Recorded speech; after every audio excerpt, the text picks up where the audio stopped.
ব'লক আপোনালোকক দেখুৱাওঁ কৃষ্ণগুৰু আশ্ৰমৰ পালনাম আৰম্ভ হোৱাৰ আগদিনাখন ভকতসকলে কেনেদৰে ভাগৱতখন নিয়ে আৰু লগতে তাত গৈ কি কৰে ব'লক চাওঁ। প্ৰথমে ধূপ চাকি জ্বলাই তাত শৰাই আগবঢ়াই ভাগৱতখন খুব ধুনীয়াকৈ বগা কাপোৰেৰে মেৰিয়াই ল'লে।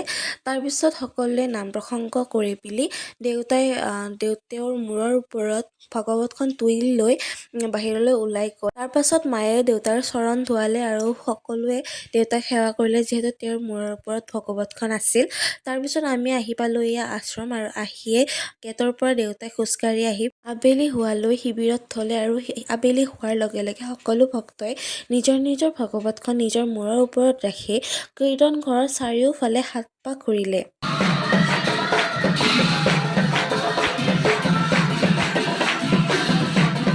দেখিছেই সকলোৰে কিমান উৎসাহ। শেহতীয়া 7 পাক ঘূৰা হোৱাৰ পিছত কীৰ্তন ঘৰৰ ভিতৰত আহি থাপনাকেইখন থৈ সকলোৱে আশীৰ্বাদ ল'লে। বাৰু আজিলৈ ইমানেই, বাই।